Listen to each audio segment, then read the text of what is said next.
Celebox. Si Camila Suarez, 28 anyos, nagtatrabaho bilang waitress sa isang high-end bar. Kahit nahiwalay sa asawa at namatayan ng ama, positibo pa rin siya sa buhay. Tay, miss na po kita. Sana proud pa rin kayo sa akin kahit hindi ko pa natutupad ang pangako ko noon na makapagtapos ng pag-aaral. Nag-iipon pa rin po ako ng pera. Samantala, si Henry Sandoval, 32 anyos, magaling na negosyante at CEO ng Summit Bar. Matapos ang hiwalayan sa asawa, naging mahigpit siya pagdating sa trabaho.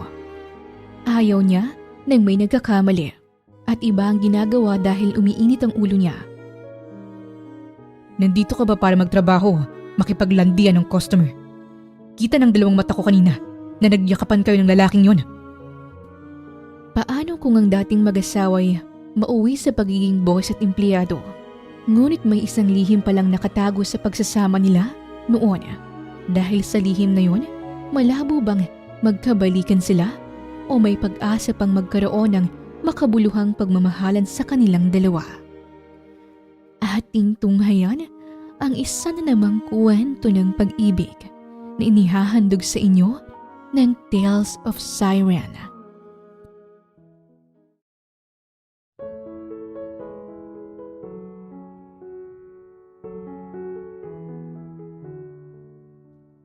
Edgar, ano ito?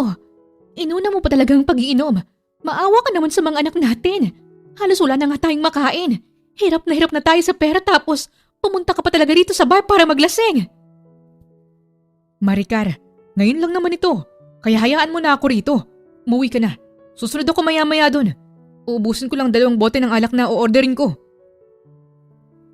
Palipat-lipat ng tingin si Camila sa mag-asawa na kasalukuyang nagtatalo sa harapan niya. Nagtatrabaho pala siya bilang waitress sa Summit Bar. Nasa isang table ng customer niya para kunin na sana ang order nang bigla na lang dumating ang asawa nito na galit na galit. Sir, mulang galang na po pero tama po ang misis niyo. Hindi ba kayo naawa sa mga anak niyo? Halos wala na nga kayong makain. Ibubuhos niyo pang pera sa pag-iinom. Sana naman maisip niyo ang kapakanan ng mga anak niyo. Maging responsable naman po kayo bilang isang ama't asawa. Naku, baka sa kinikilos niyo po yan. Hiwalayin kayo ng misis niyo. Sige ka, sir. Pananakot ni Camila sa customer. Natauhan naman ng lalaki at mukhang natakot nga ito na baka hiwalayan ng kanyang misis. Kaya naman humingi ito ng sorry sa asawa. Bago umalis ang mga ito, ay humingi ng pasensya ang misis kay Camila at nagpasalamat na rin. Hay, hindi talaga naiiwasan ng ganung klaseng mister. Napapailing na sambit ni Camila bago bumalik sa trabaho. Si Camila Suarez, 28 anyos. Halos 1 linggo pa lang siyang nagtatrabaho bilang waitress. Pagdating naman sa pisikal na kaanyuan, hugis bilog ang kaniyang muka. Malalim ang mga mata. Katamtaman ang tangos ng ilong. Manipis ang labi. Morena ang kulay ng balat. Kulay itim ang kaniyang straight na buhok na hanggang balikat. Ang height naman niya ay umaabot lamang sa 5'3". Hindi man siya biniyayaan ng katangkaran. Mataas naman ang paniniwala niya sa sarili na makakaya niyang harapin ang anumang pagsubok na darating sa buhay niya. Camila, sa table number 5, isang service water daw. Paglapit ng team leader nila sa kanya. Sige po, ma'am. Tugon niya rito at sabay nagtungo sa bar counter upang makahingi ng service water para ma-serve niya. Halos magdadalawang oras na siyang nagsiserve ng mga inumin, kaya ramdam na rin niyang pagod sa magkabilang tuhod niya. Ang dami nilang customer ngayon, halos mga VIP pa ang iba. Kahit sa dance floor, siksikan pa sa dami ng sumasayaw. Nang patungo na rin siya sa table number 5, dala ang isang service water na nasa ibabaw na hawak niyang tray, ay hindi niya pa sinasadyang matapilok nang sumakit bigla ang kaliwang tuhod niya. May isang babaeng customer pang biglang napadaan sa pwesto niya. Kaya nagulat na lamang siya nang natapunan niya ng tubig ang mamahaling dress nito. OMG! Yung dress ko, miss! Bulag ka ba? Hindi ka ba marunong tumingin sa dinadaanan mo? Dahil sa malakas na pagsigaw ng babae, napatingin tuloy sa pwesto nila ang ilang customer sa bar. Kaya napatigil pa ang ilan sa pag-inom at pagsasayaw. Pasensya na po, ma'am. Hindi ko po sinasadya. Pasensya? Alam mo bang kakabili ko lang ng dress na to sa Paris last week? Halos kalahating milyon pang bili ko nito. Tapos mamantsahan mo lang dahil sa katangahan mo? Pasensya na po talaga, ma'am, pero wag po kayong mag-alala. Hindi naman po mamantsahin ang dress nyo dahil tubig lang naman po yun. Kahit na. Dumadahilan ka pa talaga. Kung gusto mong patawarin kita, lumuhod ka ngayon din sa harapan ko. Nanlaki ang mga mata ni Camila. Ang ilang customer naman ay napasinghap sa narinig. Hindi naman po sa pag-iinarte, ma'am. Pero kung luluhod po ba ako sa harapan niyo ngayon, matutuyo po bang damit niyo? Hindi naman po, hindi ba? Kaya mas masusolusyonan po ang problema niyo kung ipapalandry ko agad ngayon ang dress niyo. May malapit naman pong laundry shop dito na 24/7 open. Hindi natapos ni Camila ang sasabihin nang sarkastikong napatawa ang babae. Sino ka para magdesisyon, ha? Ikaw nakatapon ng tubig sa damit ko. Kaya sundin mo ang sinabi ko. Luluhod ka sa harapan ko ngayon o ipapatawag ko ang boss nyo. Pananakot pa nito sa kanya. Dito na nga lalong natakot si Camila. Sorry po, ma'am. Nagsuggest lang po ako para masolusyonan agad ang problema. Pero ito na po, luluhod na po ako. Ay, teka, huhubarin ko lang ang sapatos ko. Naputol kasi ang isang takong. Natatarantang sinabi ni Camila. At nang tuluyang nahubad na niya ang kanyang suot na black-heeled shoes, ay walang pasubaling lumuhod siya sa harapan ng babae. Ma'am, nakaluhod na po ako sa harapan niyo. Kaya sana mapatawad niyo na po ako sa nagawa ko sa inyo. Puno ng sinseridad na paghingi ng tawad ni Camila. Ang dami mo pang sinasabi kanina. Luluhod ka rin naman pala. Pero sa tingin ko, kailangan din itong malaman ng boss niyo. Ano sa tingin mo? Kawawa ka naman kung sisisantihin ka niya dahil sa katangahan mo. Takot at kaba ang naramdaman ni Camila nang napangat siya ng tingin. Hindi pa man niya nakikita ang boss nila dahil nasa business trip daw ito. Pero alam na niya kung gaano kahigpit at kastrikto ito batay sa mga sabi-sabi ng mga empleyado. Ma'am, wag po. Halos mag-iisang linggo pa lang po ako rito, baka sisantihin. Miss Suarez, kung hindi ka tatayo dyan, hindi ako magdadalawang isip na sisantihin ka. Puno ng sinseridad na usal ng lalaki nang sumulpot ito bigla sa pwesto nila. Nang napabaling si Camila sa nagsasalita ay parang nakakita pa siya ng multo. Napakurap pa nga siya ng ilang beses kung tama ba ang nakikita ng dalawang mata niya dahil baka namamalikmata lang siya. Pero nagulat na lamang siya nang nagtama ang kanilang mga mata at inilahad pa ang isang kamay nito sa harapan niya. Henry, bakit nandito ka? Teka, huwag mong sabihin ikaw ang may-ari ng bar na to. Gulat na tanong ni Camila sa ex-husband niya.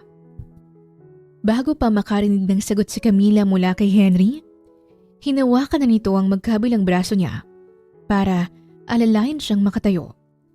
Hindi pa matanggal ang tingin niya rito. Hindi niya inaasahan na makalipas ang 2 taon ng paghihiwalay nila, magkikita ulit sila ngayon. At ang malala pa, ito pala ang boss nila. Nang makatayo na rin siya ng maayos ay natigil lamang ang kaniyang pagtitig kay Henry nang nagsalita ang babaeng natapunan niya ng tubig. Ikaw palang may-ari ng bar na ito. Hindi ko alam na gwapo palang may-ari. At hindi lang siguro nagkakalayo yung mga edad natin. By the way, I'm Regina. Nakangiti at pa-cute pang pagpapakilala nito kay Henry. Miss Regina, hindi naman siguro sinasadya ng empleyado ko ang mabasa ang damit niyo. No worries, napatawad ko na siya. Madali lang naman ako magpatawad eh. Alam ko naman na hindi sinasadya ng waitress mo. Nang narinig yun ni Camila, ay nagulat na lamang siya sa mabilis na pagbabago ng ugali ng babae nang makita lang si Henry. Thank you for understanding, Miss Regina. If you need anything, just let me know. On your next visit, I will ensure that our team provides you with a complimentary drink and a special discount. professional na sinabi ni Henry. Talaga? Kung ganon, babalik ako rito sa mga susunod na araw. Malambing pang sabi ni Regina. Si Camila naman ay parang kinilabutan pa sa pabebeng boses ng babae. Pero napabaling na lamang siya kay Henry nang nagsalita ito. Miss Suarez, please follow me to my office. Seryosong utos naman ito sa kanya at nauna nang umalis para bumalik sa office. Si Henry Sandoval, 32 anyos, ang CEO ng Summit Bar at ang ex-husband ni Camila. Nagmula nga ito sa mayamang angkan dahil kilalang pamilya nila sa maraming negosyo sa hospitality industry. Dahil sa pagiging competitive sa negosyo, ay bakas na sa mukha nito ang pagiging seryoso. Pero hindi may tatanggi na gwapo rin ito. Makinis ang muka, makapal ang kilay, malalim ang mga mata, matangos ang ilong, mapula ang labi, at tamang pagkahugis ng panga at ang katangkaran nito ay umaabot ng 6'2". Lord, kayo na pong bahala.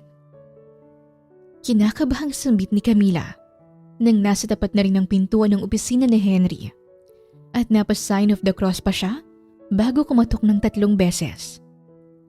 Nang tuluyang nakapasok siya sa loob, nadatnan niyang nakaharap si Henry sa glass wall kaya nakatalikod ito sa kanya habang nasa bewang ang 2 kamay. Namangha na lamang siya sa maskuladong likod nito.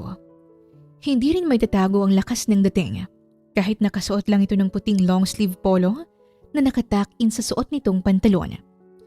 Ilang sandali pa, huminga muna siya ng malalim bago binuka ang bibig. Sir Henry, sana mapatawad niyo po ako sa nangyari kanina. Sana bigyan niyo po ako ng second chance. Isuot mo yan. Palitan mo ang sapatos mo. Baritonong usal nito nang biglang humarap ito sa kanya. Pansin ni Camila ang bagong magkaparehas na sapatos na nasa tapat ng mga paa niya. Ang bar nga mismo ang nag-provide ng uniform at sapatos nila. At ngayon, binibigyan siya ng panibagong sapatos dahil nasira ang isang takong dahil sa nangyari kanina. Thank you po, sir. Sambit niya at yuyuko na sana para suotin ang bagong sapatos nang bigla na lang lumuhod ang isang tuhod ni Henry sa harapan niya. Ako na. Pigil nito sa kanya. Nabigla naman si Camila. Ayos lang, sir. Ako na po magsusuot ng sapatos. Hindi na naituloy ni Camila ang sasabihin nang maramdaman ang isang kamay ni Henry sa kanang paa niya. Parang dumaloy pang lahat ng init sa mukha niya. Kaya napalunok na lamang siya ng laway nang maramdaman yon. Nang maisuot na rin ng maayos ni Henry ang sapatos sa paa niya, ay hindi niya pa naiwasang mamangha ng mapagtantong tama lang ang size ng sapatos na binigay nito sa kanya. Kahit 2 taon na silang hiwalay, ay hindi pa rin pala nito nakalimutan ang size ng paa niya. Nagpakasal ka na ba ulit? Mahinahong tanong ni Henry nang nakaluhod at nakayuko pa rin sa harapan niya. Kumunot ang noo ni Camila. Hindi pa. Sagot na lamang niya. Boyfriend? Wala rin. Nang maisagot niya yun, ay tumayo na rin si Henry sa harapan niya, kaya nagkaharap sila.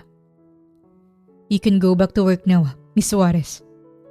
Seryosong saad ni Henry. Bumalik na rin ito sa pagkakaupo sa swivel chair. Habang si Camila naman ay napaayos ng tindig sa pagkakatayo ng bumalik ang professional mode ni Henry. Hindi niya pa naiwasang mapangiti nang mapagtantong hindi siya matatanggal sa trabaho. Tititigan mo lang ba ako, Miss Suarez? Ayaw mo na bang bumalik sa trabaho? Gusto mo ba sisantihin na kita? Nakataas pang kilay na usal ni Henry. Hindi nga napansin ni Camila na kanina pa pala siya nakatitig kay Henry kaya nataranta na lamang siya. Hindi po, sir. Maraming salamat po dahil binigyan niyo po ako ng pangalawang pagkakataon. Sige po, babalik na po ako sa trabaho. Mabilis na agap ni Camila at sabay nang lumabas ng opisina para bumalik na rin sa trabaho. Kinabukasan, naging busy ulit agad sila dahil maraming customer ang dumating. Pero hindi niya inaasahan na makikita sa loob ng bar ang stepsister niyang si Diane. Mag-isa sa table nito. Diane, bakit nandito ka? Wala ka bang ibang magawa sa buhay kundi ang maglasing? Napapailing na sermon ni Camila. Si Diane ay stepsister niya. Halos kaedad niya lang. Wala itong trabaho ngayon, kaya ang gawain nito ay ang maglasing o maglakwat siya minsan kasamang mga barkada. Gusto ko lang bisitahin ka rito, sis. In fairness, ang sarap ng alak dito kahit ito ang pinakamura. Napailing si Camila. Alam mo, Diane, mas mabuti na nga umuwi ka na sa bahay. Baka nag-aalala na ng nanay sa'yo na hindi ka pa rin umuuwi. Yes, ma'am. Natatawang tugon ni Diane sa kanya at sabay sumaludo pa ito. Napailing ulit si Camila bago umalis sa table nito para bumalik sa trabaho. Makalipas ang ilang oras, natapos din ang trabaho nila. Kaya ilang sandali pa, sabay na sila ng ilang empleyado sa paglabas ng building. Akala niya nakauwi na si Diane. Pero nang nasa labas na rin sila ng bar, ay nagulat na lamang siya nang makitang kausap nito ngayon si Henry na lasing pa. Oh sis, pauwi ka na? Tara, pahatid na tayo kay Henry. Mabuti nakita ko siya rito sa labas. Matagal-tagal na rin na hindi natin siya nakita. Kaya alam kong na-miss mo siya. Lasing na tawag ni Diane sa kanya. Nanlaki ang mga mata ni Camila. Diane, bakit nandito ka pa? Hindi ba't sinabi ko kanina na umuwi ka na? Pagsasermon ni Camila. Sir, pasensya na po sa kapatid ko. Ako na pong bahala sa kanya. Nahihiyang baling naman niya kay Henry at sabay hinigit ang braso ni Diane. Diane, tara na. Umuwi na tayo. Pero nabigla na lamang si Camila nang hinawakan ni Henry ang isang braso niya. Camila, ihatid ko na kayo. Lasing na lasing na ang kapatid mo. Ayos lang po sir. Magta-taxi. Ano ka ba sis? Ang arte-arte mo naman. Yung ex-husband mo nang nagyayaya sa atin no? Tumatanggi ka pa. Parang wala naman kayong pinagsamahan. Para namang hindi kayo naghalikan sa harapan ng altar. Lasing na pagsisigaw ni Diana na mas lalong ikinalaki ng mga mata ni Camila. Pati si Henry ay hindi maiwasang magulat. Pero ang mas nagulat ay ang mga empleyado na kanina pa pala sila pinagtitinginan. Ang ilan ay napatakip pa ng bibig sa narinig. Camila, anong sinasabi ng kapatid mo? Tama bang pagkakarinig namin? Ex-husband mo si Sir Henry? Hindi makapaniwalang tanong ni Sulen, isa sa mga kaklose niyang katrabaho. Kung si Sulen ay hindi makapaniwala sa narinig, ang isang katrabaho naman niya na si Rhea ay napailing. Imposible na si Camila ang ex-wife ni Sir Henry. Lasing lang ang kapatid niya kaya kung ano-anong sinasabi. Hindi ba, Camila? Pagtatama pa ni Rhea. Napalunok naman ang laway si Camila. Pero nang magsalita na sana siya, ay hindi na niya naituloy ng biglang nagsalita ang stepsister niya. Aba! Hindi kayo naniniwala? Meron akong ebidensya rito na nagsasabi ako ng totoo. Kinuha pa ni Diane ang cellphone at nasa loob ng maliit na shoulder bag nito. At ilang sandali pa, may pinakita itong litrato sa mga katrabaho ni Camila. OMG! Si Camila nga at si Sir Henry! Naghalikan pa nga sila! Sigaw ni Sulen nang makita ang litrato. Agad namang napatingin ng ilang empleyado sa cellphone ni Diane. Si Camila naman ay hindi rin naiwasang mapatingin sa cellphone ng kapatid.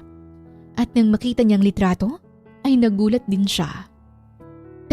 Teka, araw ng kasal namin to.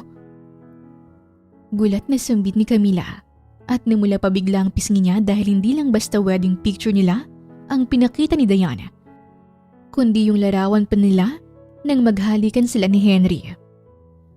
Ang ganda pa lang kumuha ng shots ng kapatid mo, Camila. Manghang sinabi ni Henry. Napabuga pa ito ng tawa.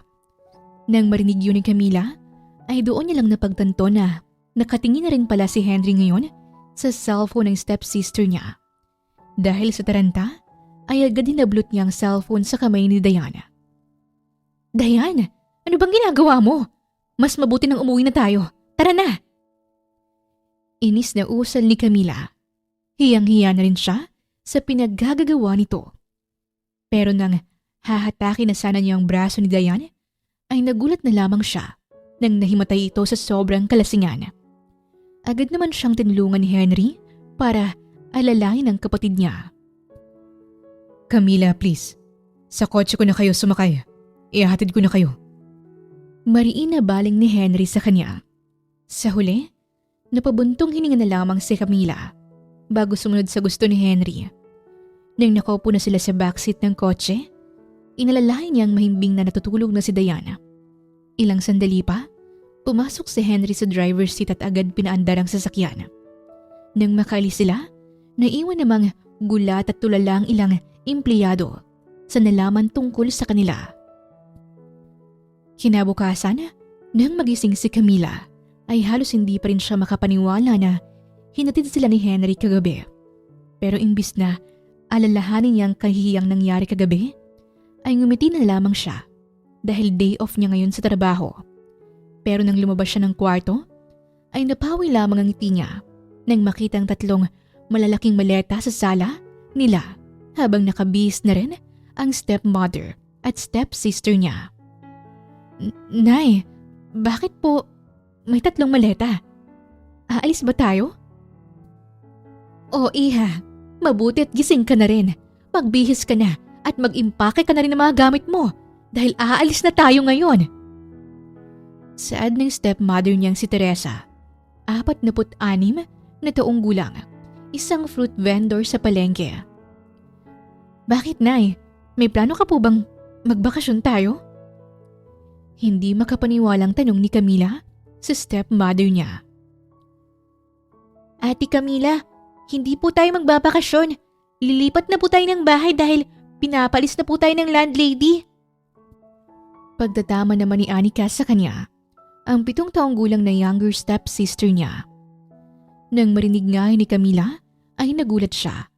Halos hindi pa mag-sink in sa utak niya. Nay, akala ko pa nabayaran ng buong bahay. Bakit hindi niyo po sinabi sa akin ng tungkol dito? Baka nasolusyonan pa natin ang problema. Pasensya na anak. Ayoko lang mag-alala ka. Akala ko kasi sapat na ang kinikita ko sa pagiging fruit vendor sa palengke. Pero kulang pa rin pala. Pero huwag kang mag-alala, anak, dahil may malilipatan naman tayong bahay. Nakangiting sagot naman ng stepmother niya. Malilipatan na bahay? Kaninong bahay, Nay? Takang tanong ni Camila. Basta, malalaman mo rin mamaya, anak, dahil kay Dayan kaya may malilipatan agad tayo. Kunot noong napabaling naman si Camila kay Dayan na abala sa paglalagay ng eyeliner habang nakaupo sa sofa. Dayan, nakahanap ka ng malilipatan natin? Of course, my dear sister. Siyempre, hindi ko hayaan na matulog tayo sa kalye, no? Si Camila naman ay mas lalong kumunot ang kaniyang noo. Parang may kakaibang kutob siyang nararamdaman sa mga ngiti ng pamilya niya. Hindi niya alam kung matutuwa ba siya na may bago agad silang malilipatan o kakabahan na lang. Pero nang nasa biyahe na rin sila, ay naging pamilyar ang daan sa kanya hanggang suminto ang sinasakyan nilang taxi sa tapat ng isang pamilyar na bahay. Hindi pa siya makapaniwala nang lumabas sila ng sasakyan.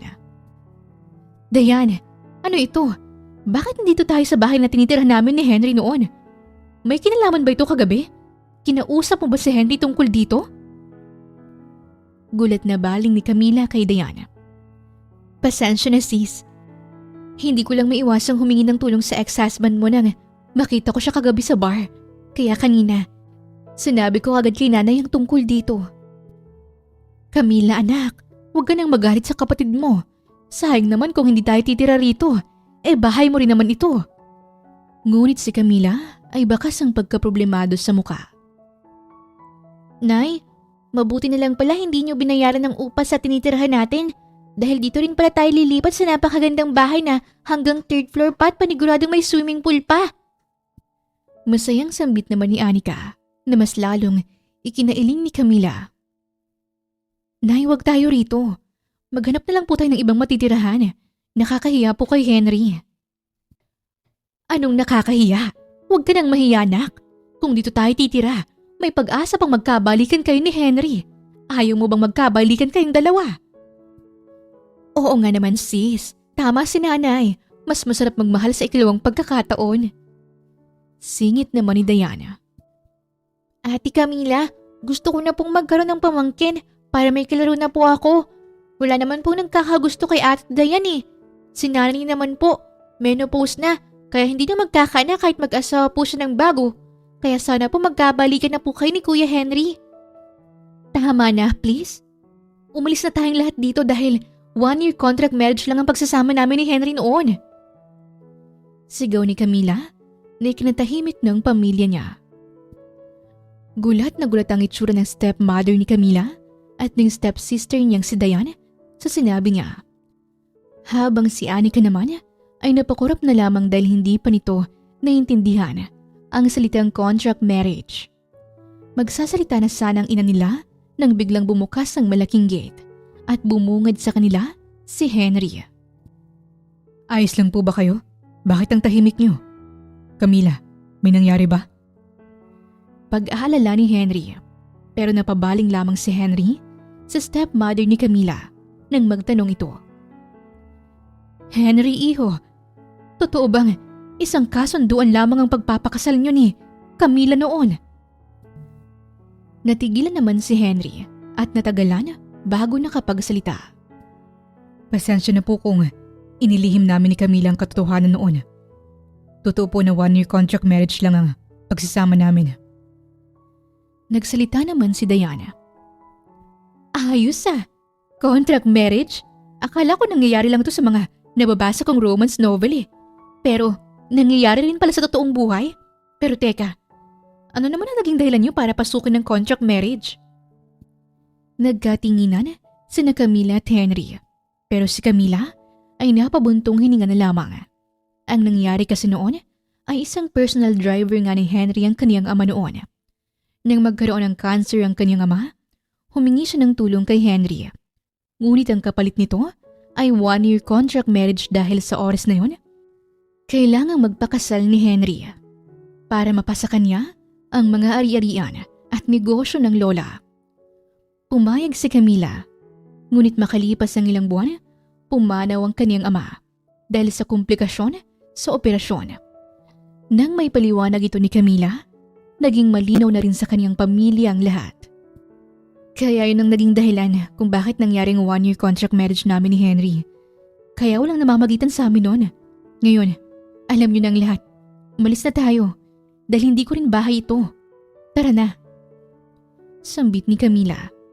Hahawakan na sana ang maleta niya pero napaigtad na lamang siya sa gulat nang hawakan ni Henry ang braso niya. Camila, dito na kayo tumira. Ayos lang naman sa akin. Sayang naman yung nabuong pagkakaibigan natin noon kung hindi ko kayo tutulungan. Napalalim naman ang titig si Camila kay Henry. Sa loob nga ng isang taong contract marriage nila, ay may nabuong ang pagkakaibigan sa kanila. Isa si Henry sa naging sandalan niya ng pumanaw ang kaniyang ama. Sa gitna ng kadiliman ng buhay niya, hindi siya nito iniwan. Kaya hindi niya may tatanggi na nagkaroon sila ng magandang pagsasama bilang magkaibigan. Friendship gusto? Relationship ayaw? Singit ni Diane nang may panunukso sa boses. Diyan naman nagsisimula ang lahat. Ika nga ng iba. Friendship is the best foundation for a relationship. Nakangiting sinabi naman ng ina nila. Napabaling naman sila kay Anika nang pumalakpak ito. Ang galing niyo naman po palang mag-English, Nay. Pero pwede niyo po bang itagalog na lang? Hindi ko po kasi maintindihan. Sambit ng bata habang napapakamot sa ulo. Tsaka na anak, kapag lumaki ka na. Tara, pumasok na tayo sa loob ng bahay. Iho, mauna na kaming pumasok ha. Masayang sabi ng ina nila kay Henry. Bago makapagsalita si Henry, ay mabilis nang pumasok sa loob ng bahay ang pamilya ni Camila, dalang mga maleta. Ako nang magdadala ng maleta mo. Pero si Camila ay agad inilayo ang maleta kay Henry. Henry, pasensya na talaga dahil sa pamilya ko. Naabala ka pa namin. Nakakahiya naman kung dito pa kami titira. Pagsasabihan ko na lang ang pamilya ko na maghanap ng bagong matitirahan, pansamantala. Nang masabi yun ni Camila, ay napabuga ng tawa si Henry. Binasa pa nito ang pang-ibabang labi bago nagsalita. Camila, bakit ba ayaw mong tumira dito? Tinutulungan ko lang naman kayo. Don't tell me, nagkaroon ka ng feeling sa akin sa loob ng 1-year contract marriage natin noon. Kaya ayaw mong tumira sa bahay na magkasama tayo. Ganun ba? Nanlaki ang mga mata ni Camila. Anong sinabi mo? Ako? Nagkaroon ng feeling sa'yo? Ang hangin mo rin, no? Akala mo ba lahat ng babae magkakagusto sa'yo dahil gwapo ka at mayaman? Kahit 100 years pa tayong magsama sa iisang bubong, hindi madidevelop ang feelings ko sa'yo, no? Napatawa at napailing naman si Henry sa kanya. Yun naman pala. So wala kang dahilan para hindi tumira dito, Camila. Ani Henry, nakataas pa ang kilay. Napataas din ang kilay si Camila. Pero ilang sandali lang, napabuntong hininga na lamang siya. Okay, sige. Dahil okay lang naman sa'yo na tumira kami dito. Baka isipin pa ni Lord na nag-aarte-arte ko pa para hindi tanggapin ang pagtulong mo sa amin ng pamilya ko. Sabi ni Camila. Kumunot lang ang noo niya nang unti-unting lumapit si Henry. Anong ginagawa mo? Bakit ka lumalapit? Natatarantang usal niya. Nang tuluyang nakalapit si Henry sa kanya, ay kinuha nito ang maleta mula sa kamay niya. Welcome home, darling. Pabulong pang sambit ni Henry sa kanya. Kinindatan pa siya nito bago pumasok sa loob ng gate. Dala ang maleta niya. Napabuga ng tawa si Camila at napailing na lamang ng tawagin siyang darling ni Henry. Ito nga ang endearment ni Henry sa kanya nung mag-asawa pa sila. Alam niyang inaasar lang siya nito ngayon. Ilang sandali pa, pumasok na rin siya sa loob ng bahay. Unang araw pa lang nila sa bahay ni Henry kasama ang pamilya niya, pero naging feel at home agad ang mga ito. Naligo nga agad ang pamilya niya sa swimming pool. Nang magsawa, nag-movie marathon naman ang mga ito hanggang maghapon. Pagsapit naman ng gabi, sabay-sabay silang kumain sa pagkainan na niluto pa ni Henry. Nay, Ate Dayan, dahan-dahan naman po kayong kumain. Para naman po kayong mga patay gutom. Inosenteng sambit ng bata. Grabe ka naman, ani, kasama ni inay. Patay gutom agad. Ikaw nga sa tingin ko panglima mo na yung paanang manok . Depensa naman ni Dayan. Dayan, huwag mo nang patulan ng kapatid mo. Bata pa yan. Singit naman ang ina nila. Pero hindi ko naman po masisisi kung mga patay gutom tayong lahat dahil ang galing naman po talaga ni Kuya Henry magluto. Ang sobrang sarap ng chicken curry. Masayang sinabi pa ni Anika bago kumagat sa panibagong hawak nitong paanang manok. Si Henry napataw na lamang sa bata. Pero si Camila ay kanina pa nahihiya sa mga inaasta ng pamilya niya kaya napabaling siya kay Henry. Henry, pasensya na talaga sa kakulitan ng pamilya ko. It's fine, Camila. Hindi ko inaasahan na masaya pala kapag marami kang kasama sa bahay. Nakakatuwa pala ang pamilya mo. Sambit ni Henry at marahang hinawakan pa ang isang kamay niya na nasa ibabaw ng mesa. Si Camila naman ay parang may kung anong kuryente pang naramdaman sa biglaang paghawak ni Henry sa kamay niya. Mabilis nga siyang napaiwas ng tingin dito at agad binawi ang kamay niya. Inabala na lamang niyang sarili sa pagkain. Subalit ramdam niyang nakatitig pa rin si Henry sa kanya kaya hindi tuloy siya mapakali habang kumakain. Camila, buto na yung kinakain mo. Baka masira pa ang ngipin mo. Pag-aalala ni Henry sa kanya. Nang marinig yun ni Camila, ay doon niya lang napagtanto na buto ng paa ng manok pala ang kinakain niya. Kaya napatigil siyang kumain. Imbis na ipahiya lalo ang sarili, ay dinaan na lamang niya ito sa tawa. Masarap din kasi kainin kahit buto na. Ang galing mo kasing magluto eh. Palusot ni Camila na ikinailing at tawa na lamang ni Henry sa kanya. Kinabukasan, naging normal naman ang araw nila. Maagang umalis ang nanay nila para pumunta sa palengke. Si Dayan naman ay hinatid si Anika sa school nito. Si Henry, maagang umalis dahil din aasikasuhin pa nito ang ibang negosyo. Kaya si Camilang naiwan mag-isa sa bahay, kaya naisipan niyang maglinis na lamang dahil mamayang gabi pa naman ang pasok niya sa Summit Bar. Grabe, parang wala pa ring pagbabagong bahay na ito. Tandang-tanda ko pa yung mga kagamitan dito at kung saan nakalagay. Sambit ni Camila habang nagpupunas ng mesa sa sala. Ilang sandali pa, nang matapos si Camila maglinis sa first floor, ay naisipan naman niyang pumunta sa taas upang doon maglinis.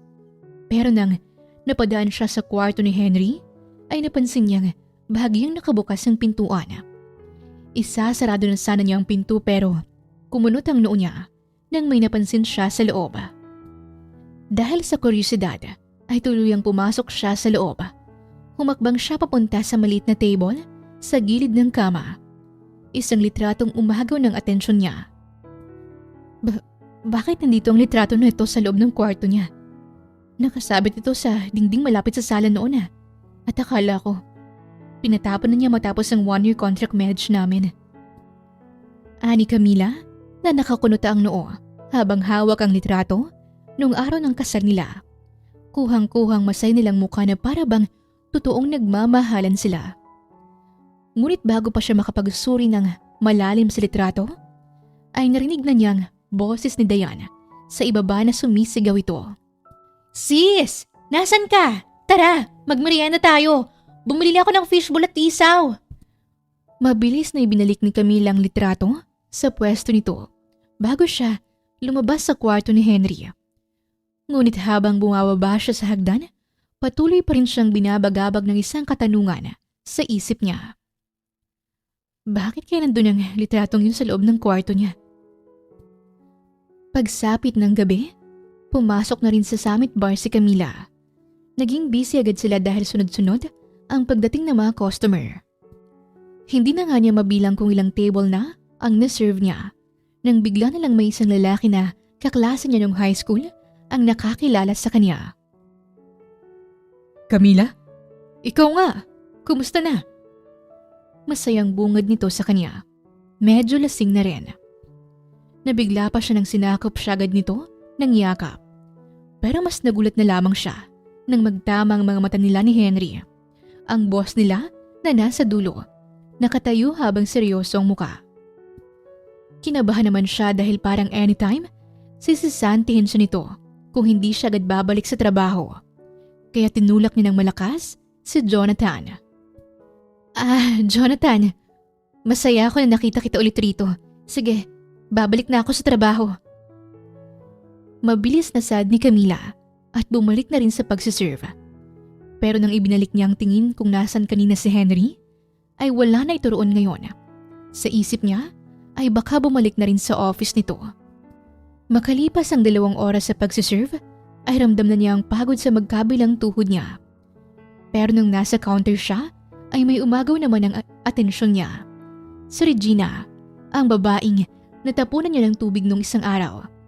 Kumuway pa ito sa kanya kaya't nilapitan na niya. Yes, ma'am. May orderin po ba kayong inumin? Akala niya, tatarayan lang siya nito at iinsultuhin pero hindi niya inaasahan ang pagngiti nito sa kanya. Umupo ka dahil may ipapagawa ako sa'yo. Kumunot ang noo ni Camila. Pasensya naman, wala po akong oras para sa trip niyo. Kung wala po kayong orderin, aalis na po ako. Ayaw mo ba ng malaking tip? Nang marinig yun ni Camila, ay nanlaki ang mga mata niya. Napaupo pa siya bigla sa harapan ni Regina. Malaking tip ang usapan kaya tatanggi pa ba siya? Bakit ma'am? Ano po bang ipapagawa niyo? Gusto niyo po ba sa VIP room? Marami pa po kaming mga bakanting VIP rooms ngayon. Pwede ko po kayong i-assist. Nakangiting sinabi niya. Pero nagtaka na lamang siya nang may inabot si Regina. Ano ito ma'am? Anong gagawin ko rito sa malit na notebook at ballpen? Slam book yan. Hindi mo ba alam ang slam book? Dito sinusulat ang mga impormasyon ng isang tao. Like yung kung anong nickname niya, ano yung favorite food niya, at kung ano-ano pa. Ang dali lang naman pala ng pinapagawa ni ma'am. Pero hindi naman po ako isang sikat na artista para ipasulat niyo to sa akin. Nahihiya at napapakamot pa sa ulong, sagot ni Camila. Napatawa naman si Regina sa sinabi niya. May sinabi ba akong para sa'yo to? Hindi ako interesado sa buhay mo, kaya hindi para sa'yo yung Islam book na to. We're not even friends. Ang feeling close mo naman. Grabe, ang sakit mo namang magsalita, ma'am. Para kanino ba tong Islam book? Umayos sa pagkakaupo si Regina. Bahagyang inilapit pa nito ang muka sa kanya para bumulong. Para ito sa poging boss nyo, si Henry. Para kay Sir ang Islam book na to? Gulat pang pag-uulit ni Camila. Oo nga, na-love at first sight kasi ako sa boss nyo. At gusto ko siyang makilala ng lubusan sa pamamagitan ng pagsagot niya sa Islam book na to. Kaya ikaw ang inuutusan ko kung gusto mong bumawi sa nagawa mo sa mamahaling dress ko. Don't worry, the more na marami siyang nasagot, the more na malaking tip ang ibibigay ko sa'yo. Ano, deal? Napatingin si Camila sa hawak niyang Islam book. Nagdadalawang isip pa siya kung papayag ba siya sa inuutos ni Regina. Pero naalala niyang gipit pala siya ngayon at kailangan niya ng pera. Kaya kahit may kinalaman nito sa boss nila, ay kakapala na lang niyang kaniyang muka. Oh sige ma'am, pumapayag ho ako. Hindi naman illegal ang pinapagawa niyo kaya gagawin ko. Tugon ni Camila na ikinasaya naman ni Regina. Kaya ilang sandali pa, nang nagkaroon ng ilang minutong break si Camila, ay pasimpleng nagtungo siya sa opisina ni Henry. Pero nang kakatok na sana siya, ay bigla na lang bumukas ang pintuan.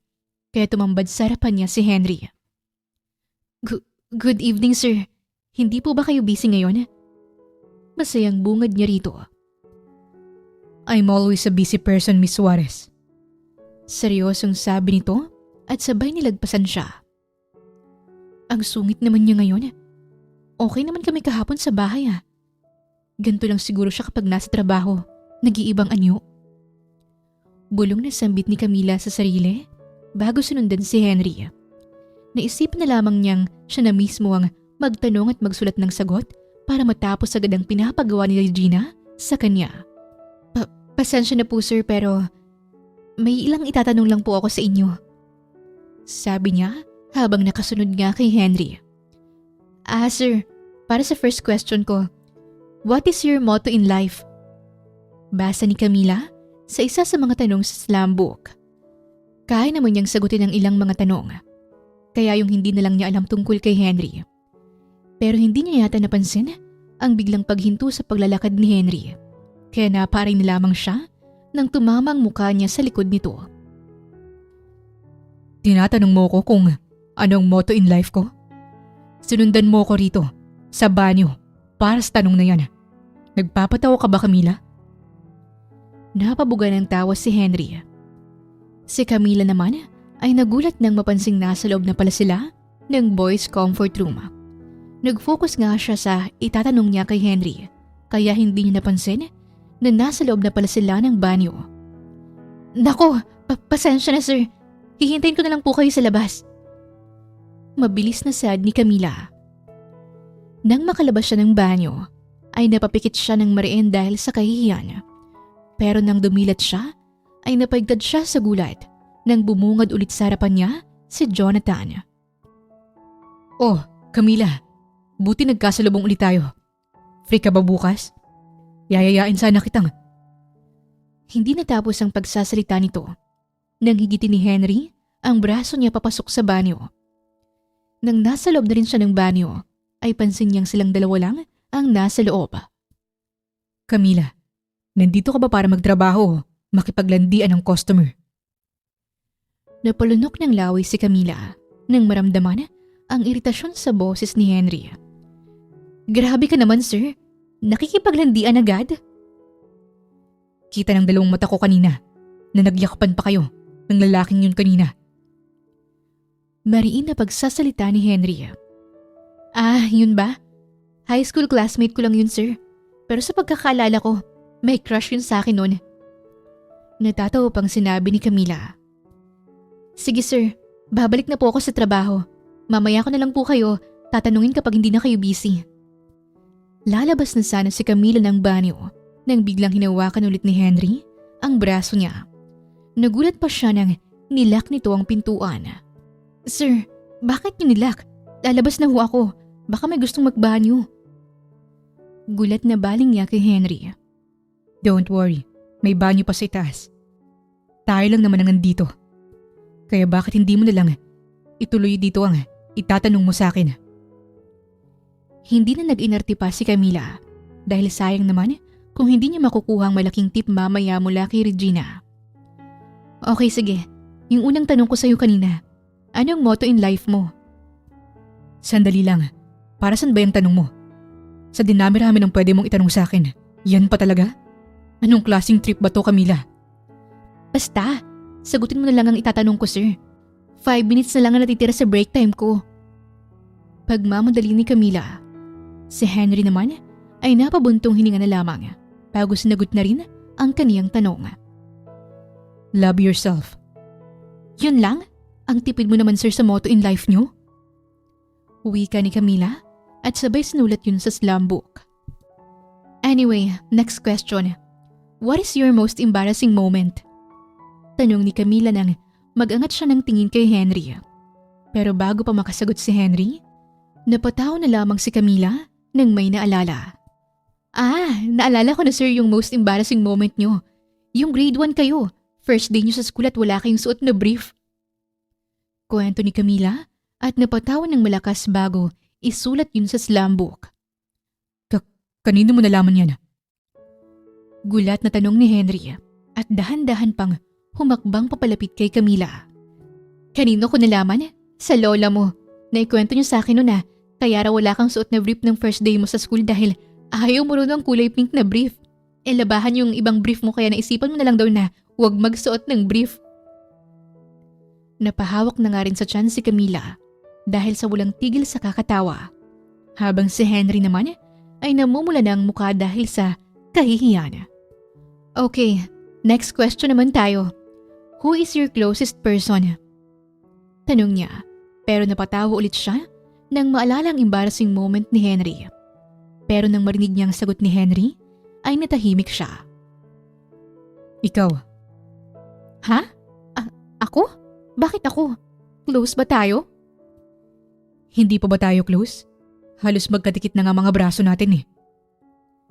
Nang marinig yun ni Camila, ay doon niya lang napansin na halos wala na palang distansya sa pagitan nila ni Henry. Hindi niya napansin ang paglapit nito. Kung kanina'y halos mamatay na siya sa kakatawa, ngayon naman parang aatakihin pa siya sa puso ng wala sa oras dahil sa pagbilis ng pintig ng puso niya. Walang bumibitaw sa titigan nilang dalawa hanggang sa unti-unting inilalapit ni Henry ang muka sa kanya. Nang bumaba ang titig nito sa labi niya, ay napadiin sa pagkakahawak sa slambok at ballpen si Camila. Napapikit na nga lamang siya ng mariin at inihahanda ang sarili sa mangyayari. Pero nagulat na lamang sila nang bigla na lang bumukas ang pintuan. Kaya agad niyang naitulak papalayo si Henry. Sir Henry? Camila? Anong ginagawa niyo rito sa loob ng banyo? Huwag niyong sabihin may ginagawa kayong kababalaghan dito. Gulat na bungad ni Solen sa kanila. May nagpa-assist nga kanina kay Solen na isang customer para mabuksan ang pintuan ng banyo dahil nakalak ito. Solen, mali ka nang iniisip. Wala kaming kababalaghan. Bago pa matapos ni Camila ang sasabihin, ay dumagsa na sa loob ang ilang mga kalalakihan para magbanyo. Kaya naman ay hinigit ni Solen ang isang braso niya palabas. Nang makalayo sila sa banyo, doon lang siya pinaulanan ng tanong ni Solen. Camila, ano yung nakita ko? Nagkaayos na ba kayo ni Sir Henry? Kayo na ba ulit? At Diyos ko naman Camila, sa banyo pa talaga naisipang gawin yun? Kung pwede namang sa office ni Sir. Soundproof pa, walang makakarinig kapag... Tinakpan naman agad ni Camila ang bibig ni Solen bago pa matapos ang sasabihin nito. Mali ang iniisip mo, Solen. Walang nangyari sa amin kanina sa loob ng banyo. May pinasagot lang ako sa kanya na mga tanong sa slam book. Paliwanag niya. Ano?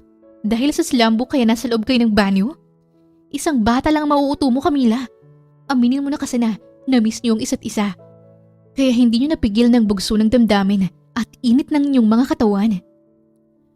Panunukso pa rin ni Solen sa kanya. Napailing na lamang si Camila. Ewan ko sa'yo, Solen. Babalik na ako sa trabaho. Saad ni Camila at bumalik na rin sa service area.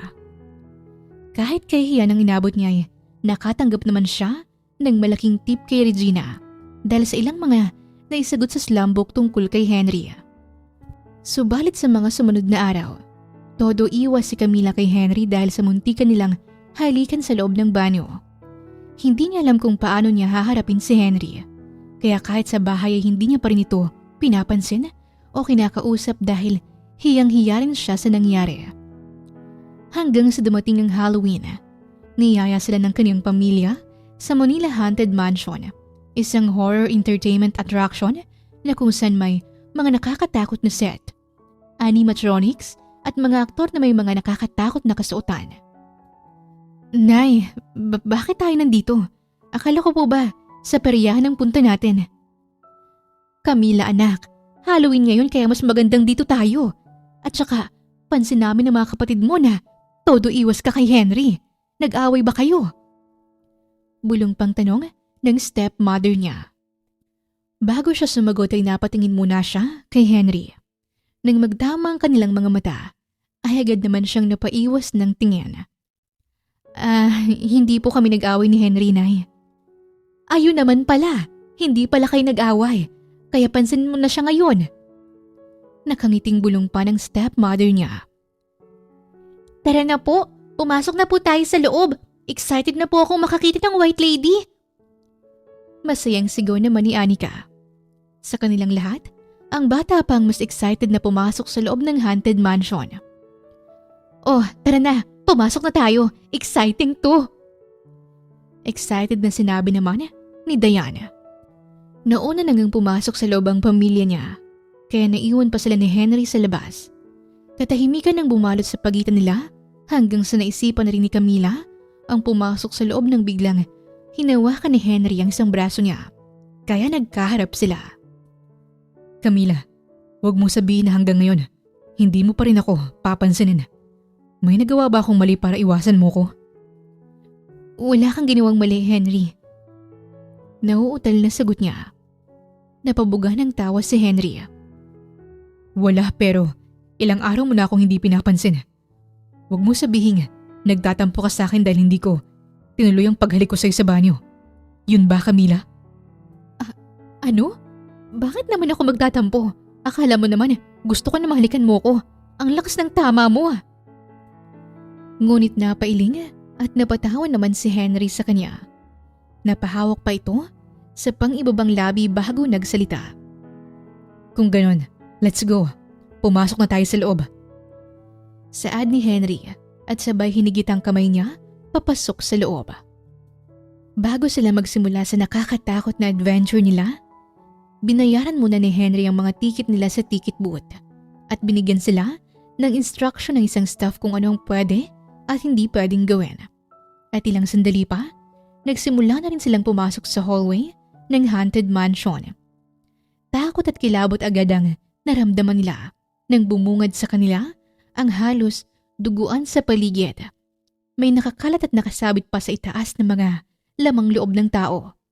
Nagpapatay sindi rin ang ilaw, kaya madadala ka talaga sa kaba. Grabe, parang totoong mga nakikita ko kahit mga props lang naman ang mga to. Manghang sinabi ni Camila nang bigla may naramdaman siyang isang kamay na humawak sa braso niya. Oh Henry, bakit ang higpit ng hawak mo sa braso ko? Huwag mong sabihin, takot ka sa ganito.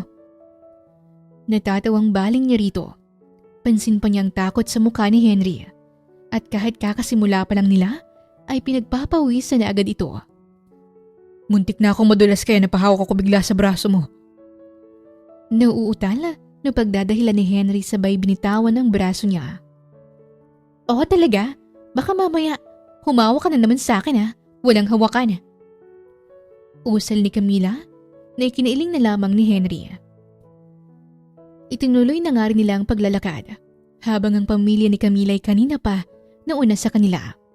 Pero ilang sandali pa, nang napadaan sila sa isang silid, ay napasigaw na lamang si Camila nang tumambad sa harapan niyang nakakatakot na mukha ng isang bangkay nang bumukas biglang nakatayong kabaong. Dahil sa gulat ay napayakap siya kay Henry. Akala ko ba walang hawakan? Camila, pero nakayakap ka sa akin. Nagulat naman si Camila sa biglang pagyakap niya kay Henry, kaya agad naman siyang napabitawa. Pasensya na, nagulat lang ako. Hindi ko inaasahan na sobrang nakakatakot pala rito. Saad niya. Kanina ang tapang niya pero bibigay din pala siya sa takot. Nang itinuloy na rin nila ang paglalakad, ay halos magkadikit ng mga braso nila dahil parehas na silang takot ni Henry ngayon. Nagpapatay sindi pa rin ang ilaw ng paakyat sila sa hagdan. Nang nasa ikalawang palapag ng mansyon na sila, ay napaigtad na nga lamang sila sa gulat nang mapansing mga buto ng katawan ng tao na ang inaapakan nila.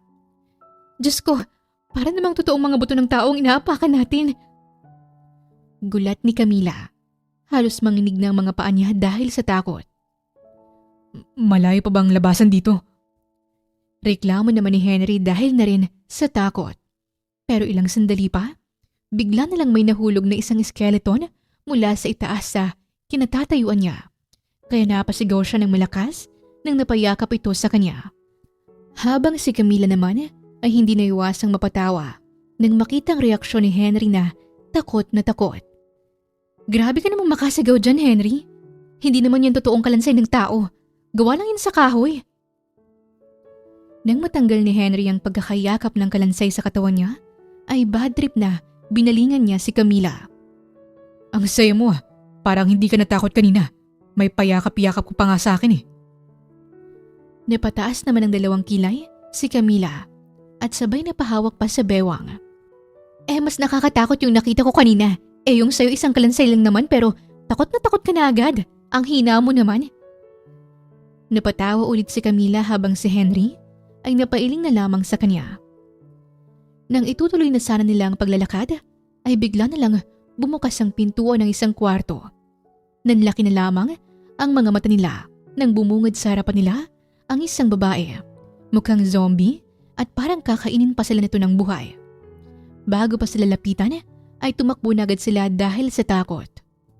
Pero ang zombie ay hinabol sila, kaya binilisan pa nilang pagtakbo. Parang nakalimutan na yata nila na nakasuot lamang ng costume ang zombie na humahabol sa kanila. Dahil sa bilis ng pagtakbo nila, ay hindi sinasadyang sumagi ang isang paa ni Henry sa matigas na bagay. Kaya nang nawalan siya ng balanse, ay nahablot niya pang isang braso ni Camila. Kaya ang ending, dalawa silang napatumba sa sahig. Pumaibabaw pa nga si Camila sa kanya at ang ikinagulat na lamang nila ay nang magtama pa ang kanilang mga labi. Diyos ko, imbis na akong gumulat sa inyo, ako ang ginulat niyo sa halikan yung dalawa. Gulat na sabi ng babaeng zombie. Natigil nga ito sa pananakot sa kanila nang mahuli sila na ganun ang posisyon. Umalis naman agad ito sa harapan nila para bumalik sa kwarto nito para gulatin ang paparating na mga bagong guest. Si Camila naman ay nataranta kaya dali-dali siyang umalis sa ibabaw ni Henry. Gulat pa siyang napahawak sa labi niya. Walang tigil din ang pagbilis ng tibok ng puso niya. Ramdam na nga rin niya ang pamula ng pisngi niya. Kaya nagulat siya sa zombie kanina. Dito siya mas nagulat nang magtama ang mga labi nila ni Henry. I'm sorry Camila. Hindi ko sinasadya na magtama ang mga labi natin. Nauutal na saad ni Henry nang tumayo na rin ito mula sa pagkakahiga sa sahig. Bakit naman kasi hinigit mo pa yung braso ko? Ayan tuloy, nangyari nang hindi dapat mangyari. Usal naman ni Camila at hindi pa makatingin sa mga mata ni Henry.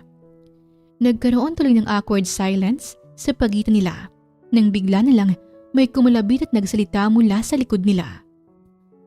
Ma'am, sir, kanina pa po ako nandito sa likod nyo. Hindi po ba kayo tatakbo? Tatakutin ko po kasi dapat kayo eh. Yun po ang trabaho namin dito. Nang lumingon na rin sila mula sa likod, ay si Henry ang mas nagulat nang makita ang isang lalaki. Halimaw ang itsura, malaki ang katawan at may hawak pang malaking lagari na para bang lalagariin ng pinong-pino ang kanilang mga katawan. Pasensya na po. Hindi namin kayo agad napansin. Bago pa natapos ni Camila ang sasabihin, ay hinatak na ni Henry ang isang kamay niya. Kaya sabay silang napatakbo at hinabol naman sila ng halimaw. Kaya sa buong journey nila sa Manila Haunted Mansion, si Henry ang pawisan at hingal na hingal dahil sa takot. Habang si Camila naman ay halos tulala pa rin dahil hindi pa rin mawala sa isip ang nangyaring halikan nila ni Henry. Nang tuluyang nakalabas na nga sila, ay sinalubong sila ng pamilya ni Camila na kanina pa natapos. Oh, Kuya Henry, ayos lang po ba kayo? Ate Camila, bakit tulala po kayo dyan? Hindi po ba kayo nag-enjoy sa loob? Ako nga po, nag-selfie pa kami ng white lady kanina.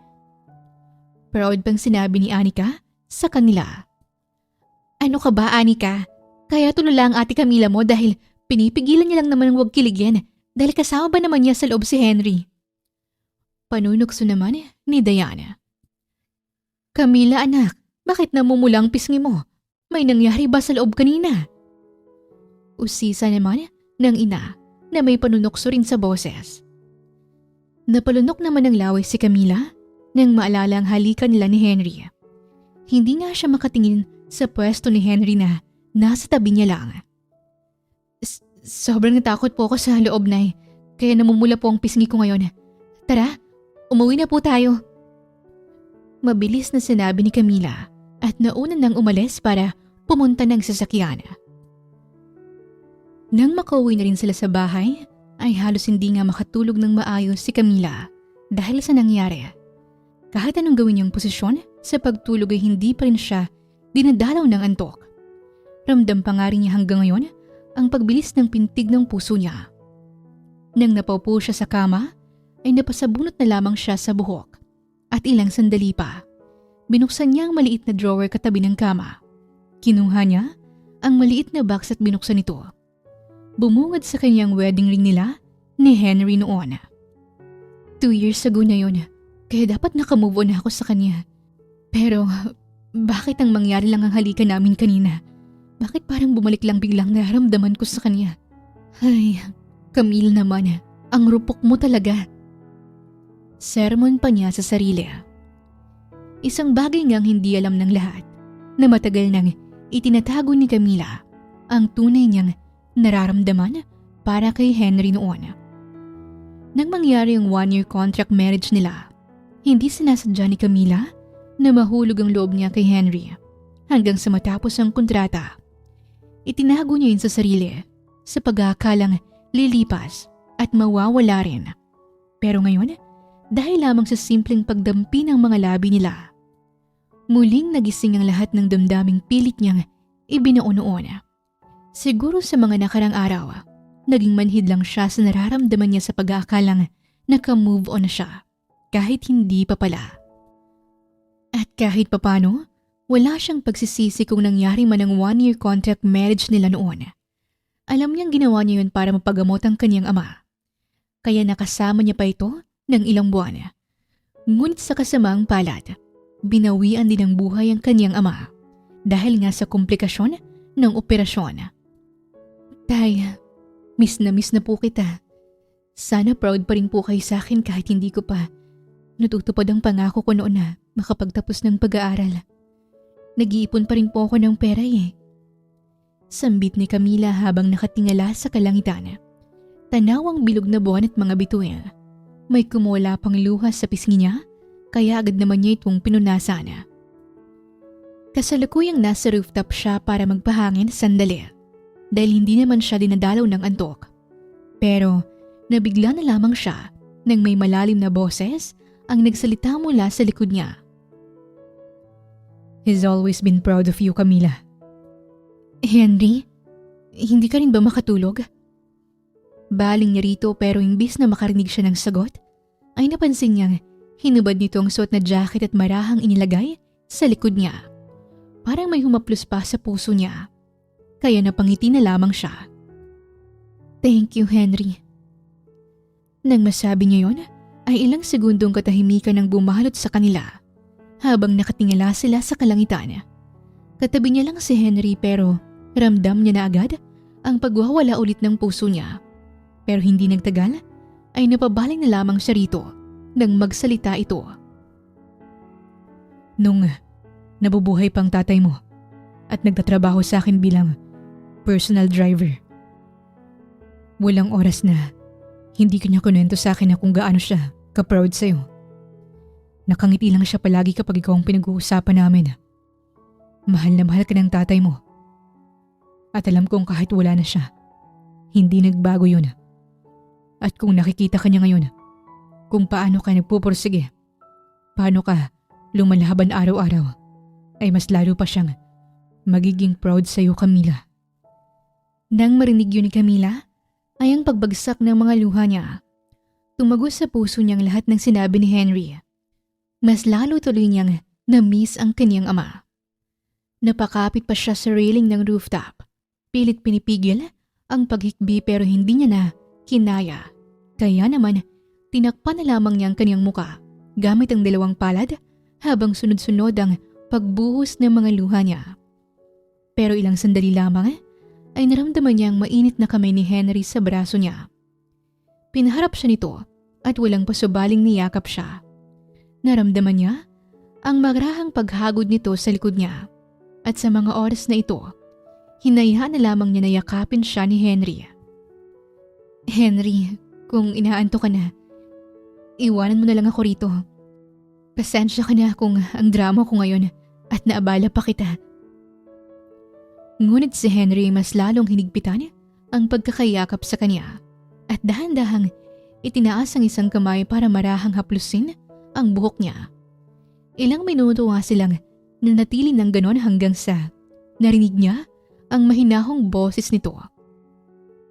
Gusto mo bang kumain ng ice cream?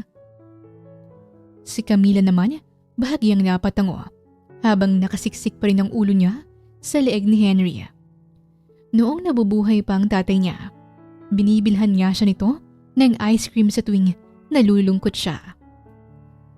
Alright darling, stay here. I'll get you one.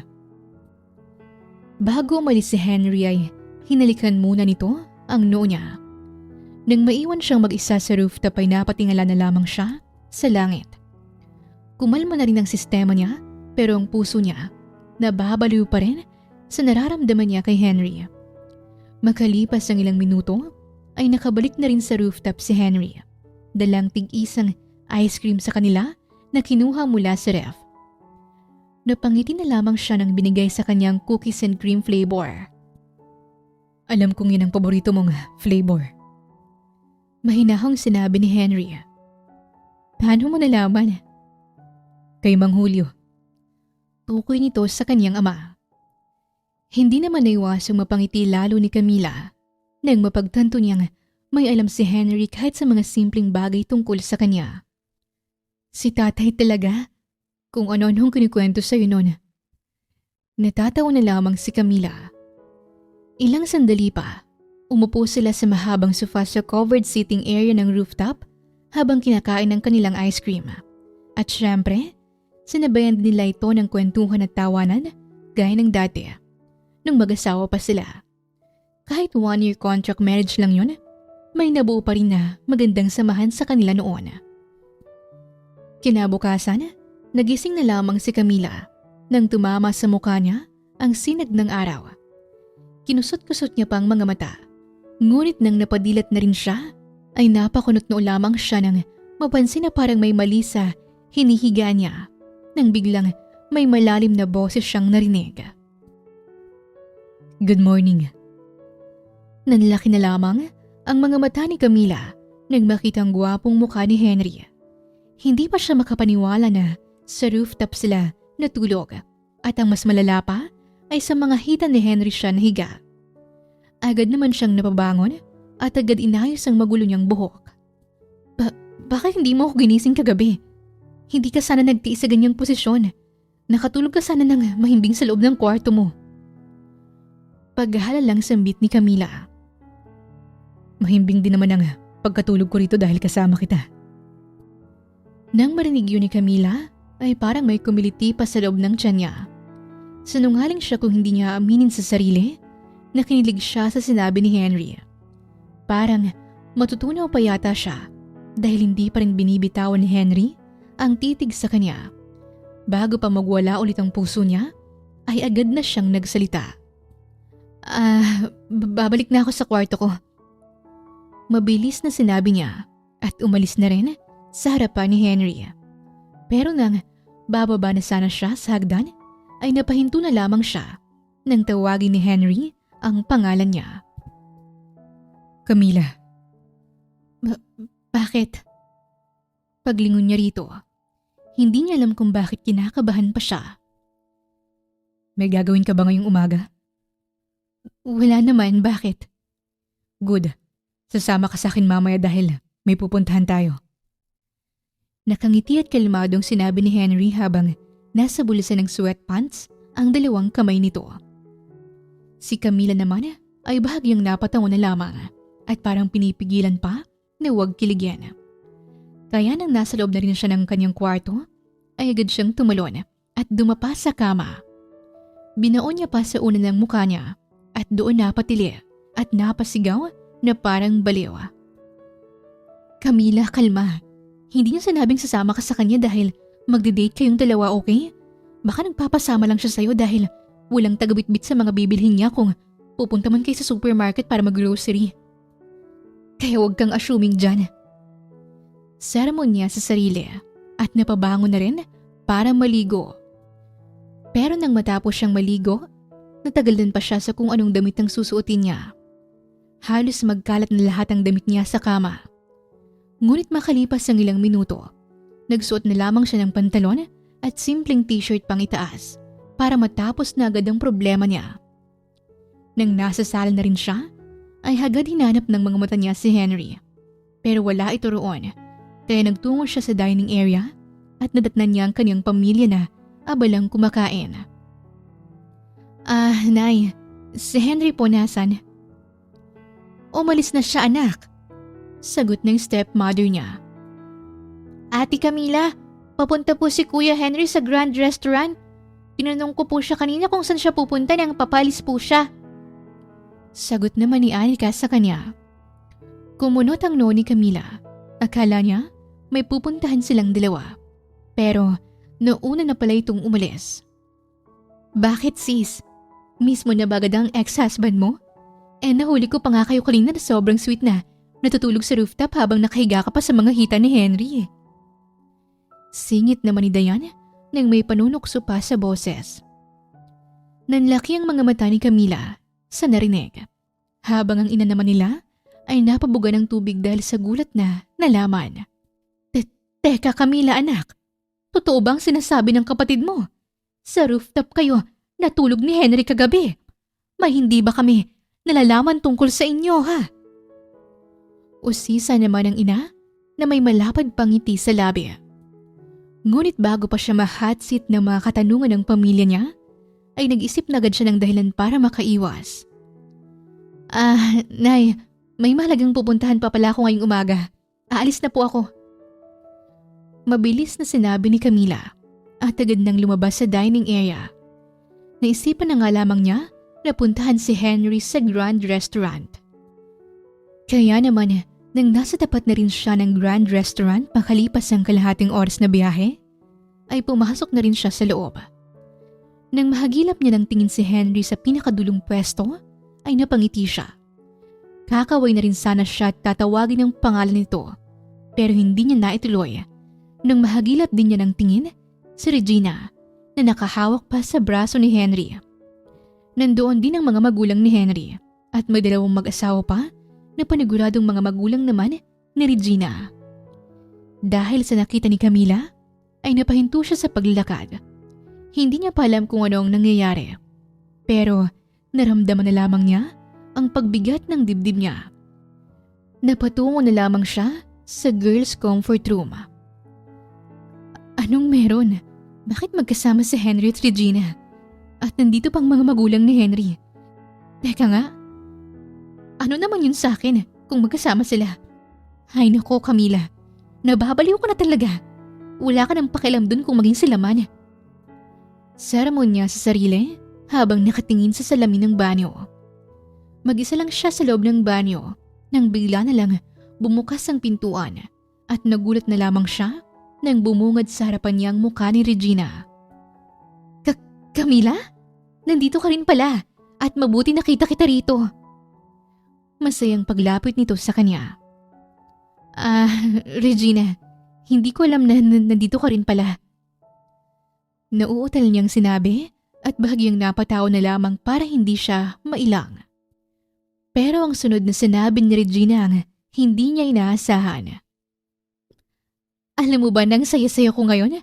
Nalaman ko lang ngayon na si Henry palang lalaking gustong ipagkasundo sa akin ng mga magulang ko para sa isang kasal. Dati ayaw na ayaw kong arranged marriage pero ngayon gustong gusto ko na. Hindi ko alam na mag-business partner palang mga magulang namin. I'm so excited para sa kasal namin. At syempre, ang honeymoon namin ni Henry. Gulat na gulat nga ang itsura ni Camila sa nalaman. Halos hindi pa mag-sinkin sa utak niya. Nabigla pa siya nang yakapin siya ni Regina. At gusto ko lang ulit magpasalamat sa iyo dahil sa scrapbook. Nalaman ko na rin na paborito pala ni Henry ang sinigang na baboy. At kapag naging mag-asawa na kami, araw-araw ko siyang paglulutuan ng paborito niyang pagkain.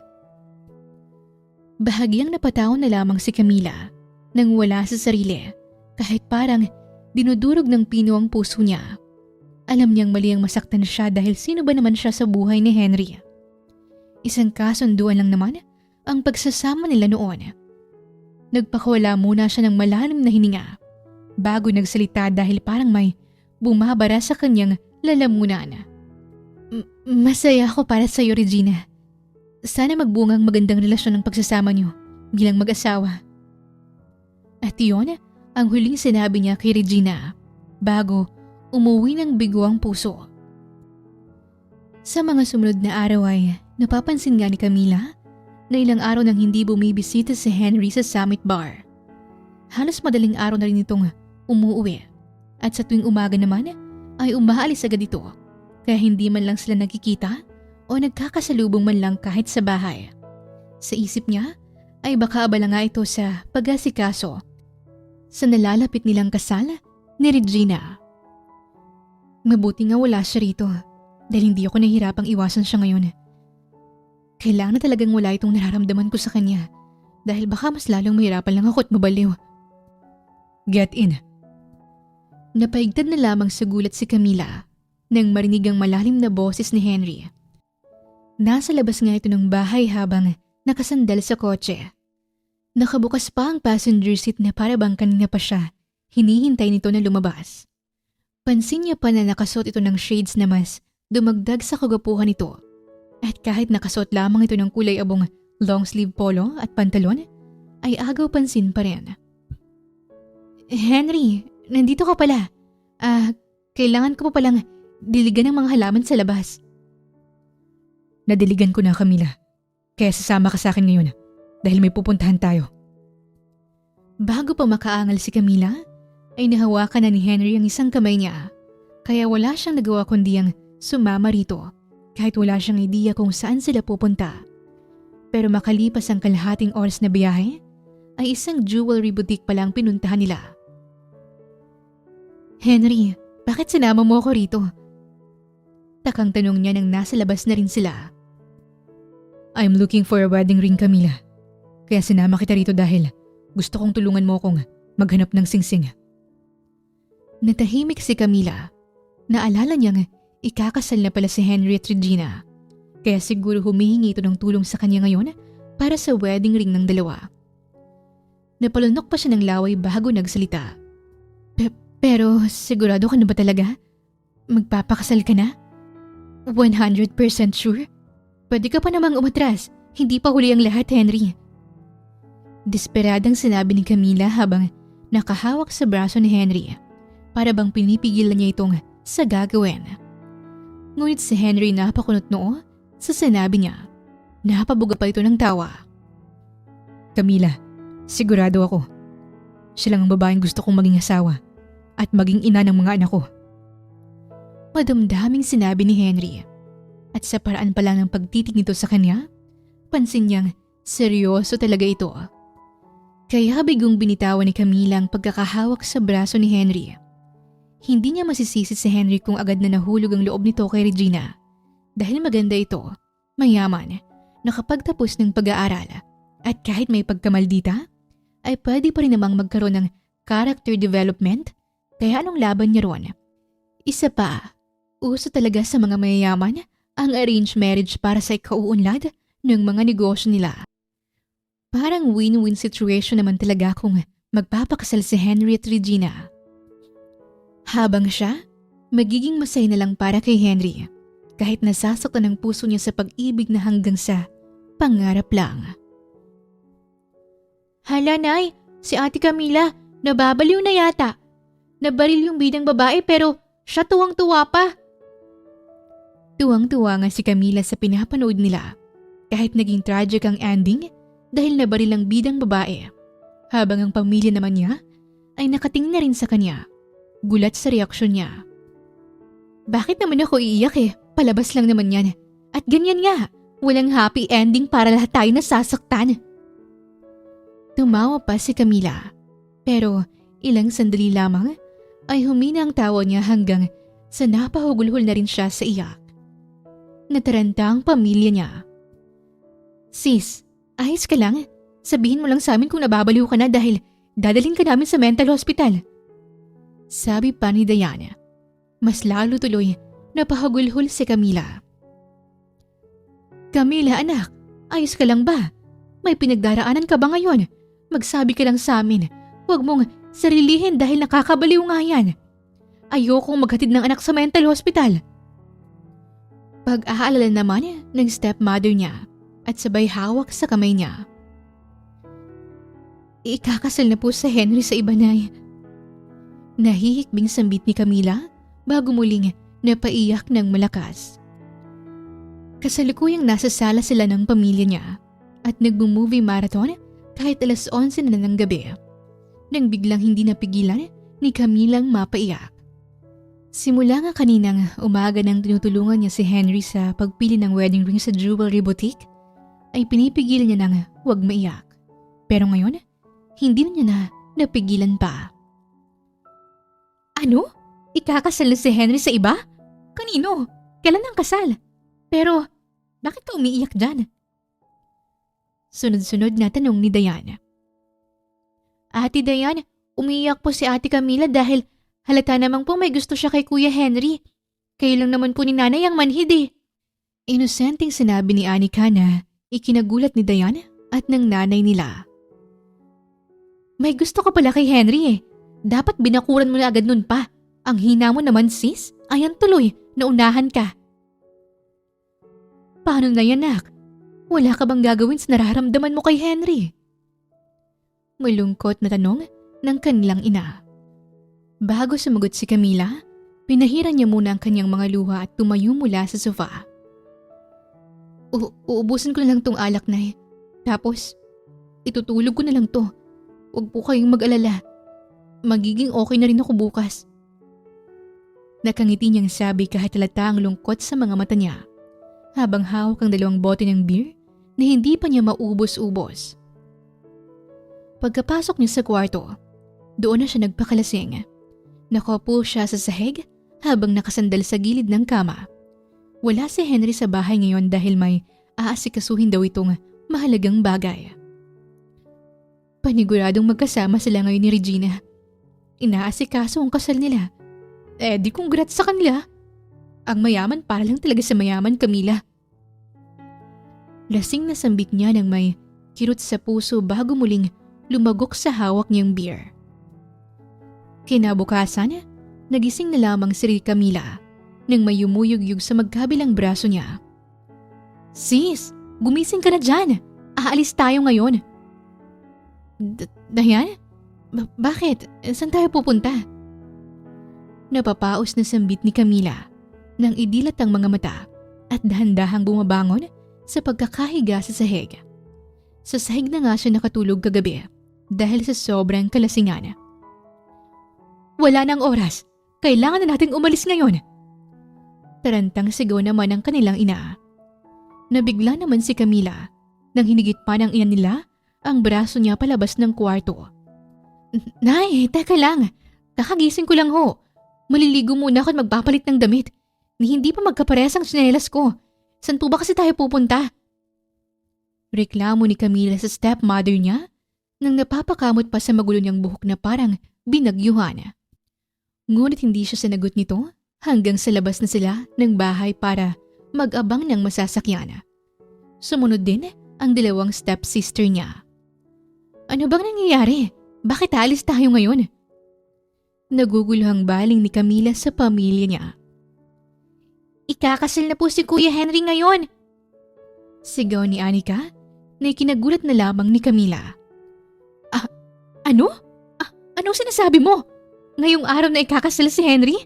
Nay, Dayan, totoo ba ang sinasabi ni Anika? May ipinakita naman na picture si Dayan sa kanyang cellphone. Oo sis, confirm. Ito oh.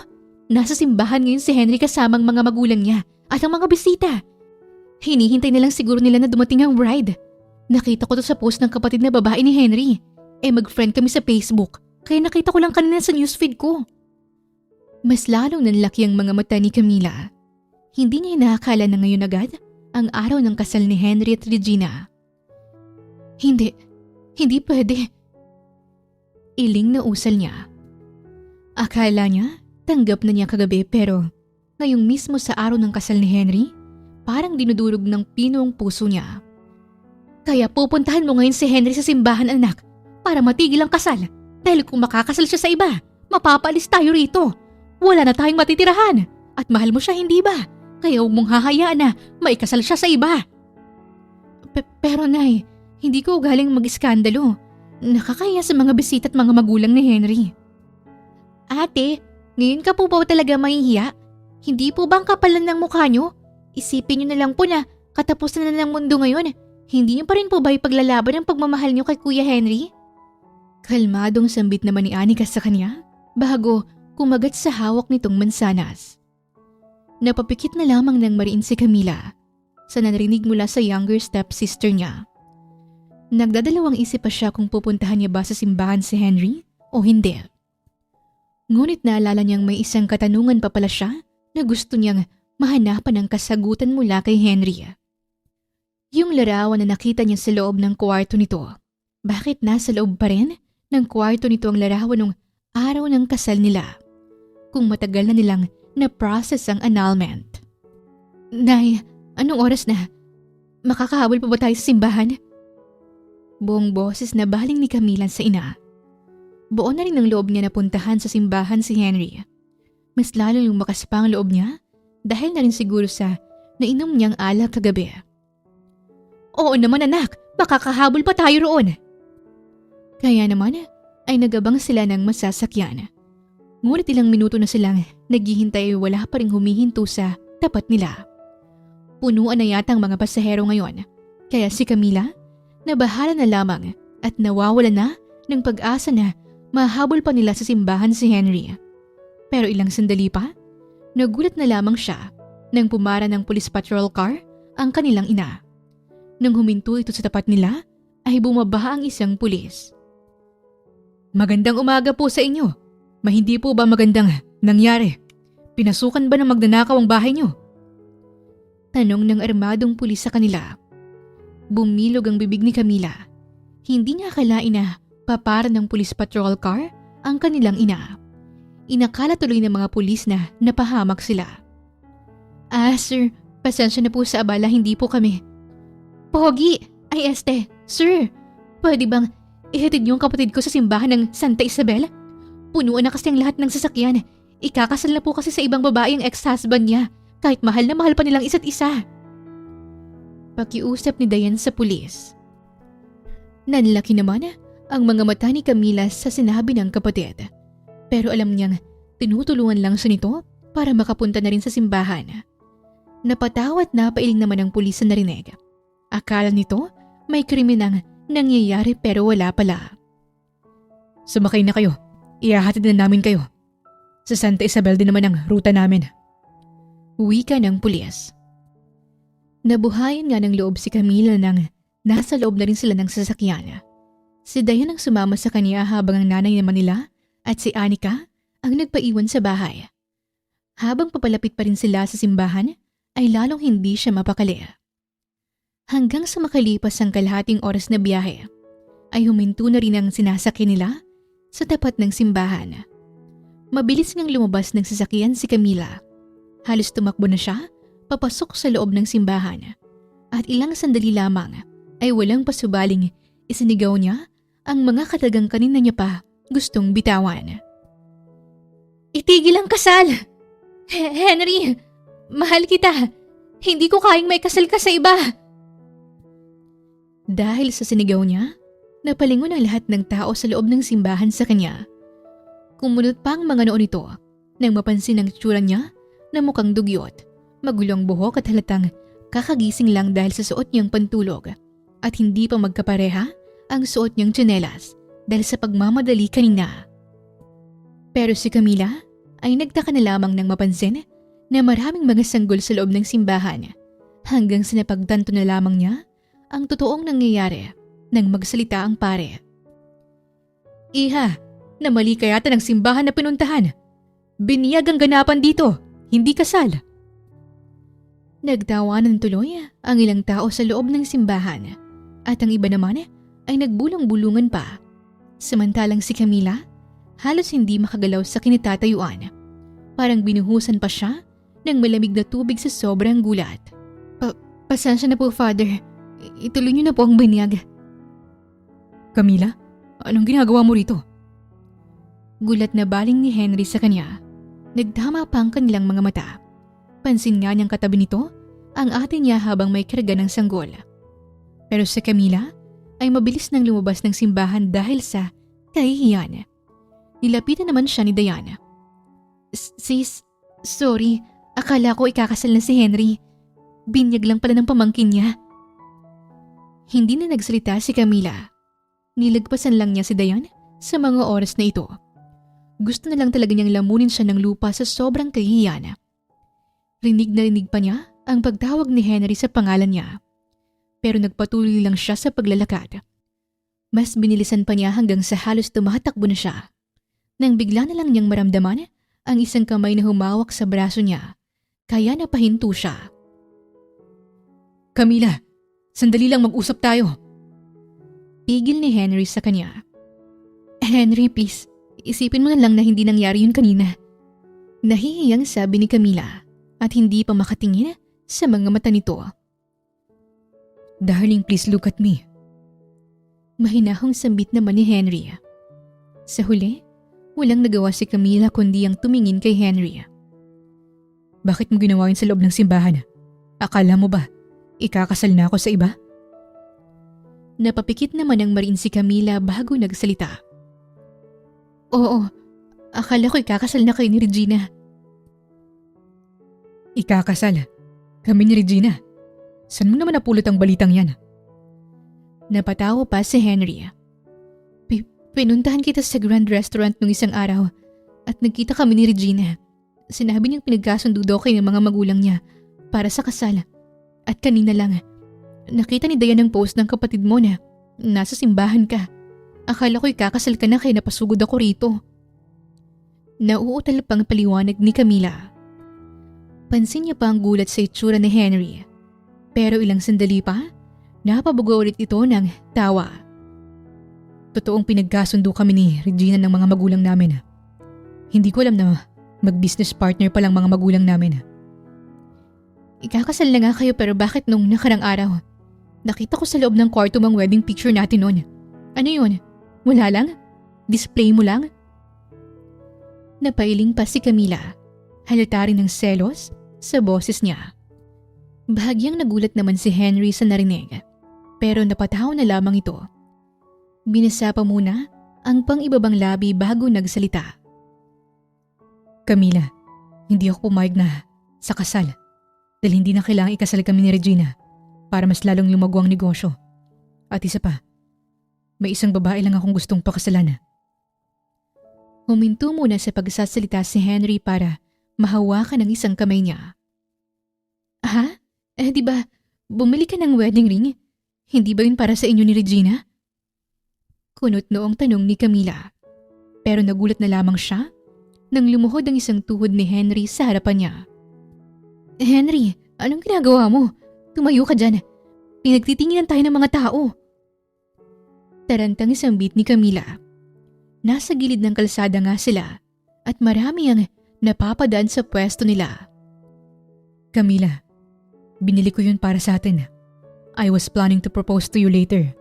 Gusto kong magpakasal ulit tayo nang wala ng halong pagkukunwari pa. Dahil ikaw lang nais kong makasama habang buhay. Hindi ko inaasahan na mahulog ang loob ko sa inyo nang mag-asawa tayo kahit kasunduan lang ang pagsasama natin. Akala ko kapag na-process na ang annulment natin, mawawala na itong nararamdaman ko sa'yo. Pero hindi. Hindi ko inaakala na mas lalalim pa pala. Bawat paglipas ng araw, presensya mong palagi kong hinahanap-hanap. Mahal kita, Camila. Dahil sa mga salitang binitawan ni Henry, halos hindi makapagsalita si Camila. Hindi niya na rin napigilang maging emosyonal. Kaya sunod-sunod ang pagbagsak ng mga luha niya. Hindi niya inaasahan na pareho pa sila ng nararamdaman ni Henry noon at hanggang ngayon. Mahal din kita, Henry. Kahit napapahiyaman ako kanina sa loob ng simbahan, ayos lang. Dahil bawing-bawi naman ngayon dahil nalaman ko na mahal mo rin pala ako. Naiiyak na sambit ni Camila. Bahagyang napatawa naman si Henry sa kanya. Camila, ngayong binigyan tayo ng pagkakataon na magkasama ulit, hindi na kita pakakawalan at mas mamahalin pa kita ng buong buo. Kaya ngayon, hindi ko na ito patatagalin pa. Will you marry me again? Buong boses na tanong ni Henry habang hawak ang isang nagniningning na singsing. Si Camila naman ay mas lalong naging emosyonal. Akala niya wala nang mangyayaring maganda ngayong araw. Pero heto, nasa harapan niya ngayon si Henry, ang lalaking gusto niyang makasama habang buhay. Oo naman, Henry. Pakakasalan ulit kita. Dahil sa emosyonal na sagot ni Camila, nagpalakpakan naman ang mga tao sa paligid nila. Ang ilan naman ay naghiyawan, pati si Diana na sinundan sila ay masayang-masaya sa nasaksihan ngayon. Si Henry naman, nang marinig ang sagot ni Camila, ay napuno ng matinding kasiyahan ng puso. Agad niyang pinasok ang singsing sa daliri ni Camila. Pagkatayo niya, marahan niyang hinawakan ng magkabilang pisngi ni Camila at kapo baka sa kanilang mga labi ang matatamis ng ngiti. Sisiguraduhin kong magiging masaya at matibay ang bubuin na nating pamilya. Gagawin ko rin ang lahat para maging mabuting asawa at ama sa mga anak natin. Puno ng sinseridad na pagbibitiw ng mga salita ni Henry. Halika na sana niya si Camila nang biglang tinakpan nito ang bibig. Henry, hindi pa ako nagtutoothbrush. Nahihiyang sambit ni Camila. And so, I can kiss you 1,000,000 times, darling. Kahit hindi ka pa nagtutoothbrush. Baka hindi mo magustuhan. Bago pa natapos ni Camila ang sasabihin, ay agad nang inangkin ni Henry ang labi niya. Nagulat si Camila, pero ilang sandali pa, napangiti na lamang siya at sabay nang ipinikit ang mga mata. Sinuklian niya ang mga halik ni Henry, isang halik na puno ng pananabik at pagmamahal. Nagsimula man sa isang kontrata ang unang pagsasama nila noon, pero ngayon ay pinagtagpo muli sila upang ituloy ang kanilang pagsasama nang wala ng halong pagkukunwari. At sa pagkakataong ito, ang puso at isip nila ay nagkaisa patungo sa tunay na pagmamahalan na buong buhay nilang papahalagahan. Nang may kasal sila sa pangalawang pagkakataon, ay puno ng saya at pagmamahalan ang pagsasama nila. Ngunit bago pa man sila bumuo ng isang miyembro ng pamilya, plano muna ni Camila na makapagtapos ng pag-aaral at pasukin ang business world dahil nais niyang magkaroon ng sariling restaurant. Todo support naman si Henry sa kanya. Kaya naman, bumalik sa kolehiyo si Camila at nag-aral ng kursong business administration major in entrepreneurship. Nang makapagtapos siya, agad siyang nagtrabaho sa isang 5-star restaurant bilang marketing coordinator. Halos 2 taon siyang nagtrabaho roon at nang makaipon na rin siya ng sapat na pera at karanasan sa pagpapatakbo ng isang restaurant, naisipan na rin niyang magtayo ng sariling Filipino restaurant. Sis, grabe. 3 buwan pa lang nag-ooperate ang restaurant mo pero ang dami na agad na dumadating na mga customer araw-araw. Masayang sabi ni Diane nang pumasok ito sa opisina ni Camila. Siyempre, magaling ding magluto ang chef kaya binabalik-balikan tayo ng mga customer. I'm so proud of you, sis. Hindi ko alam na may kapatid pala akong magaling magluto. Masayang tugon ni Camila. Tumayo pa siya mula sa swivel chair upang mayakap ang stepsister niya. Si Diana ay nakapagtapos na rin ng kolehiyo sa kursong Culinary Arts sa tulong ni Camila. Kaya siya ngayon ang chef sa Itanayong Restaurant. Nagtutulungan sila upang maging matagumpay ang negosyo at para makapagtapos din ng pag-aaral ang bunsong kapatid nilang si Anika na ngayon ay high school student na.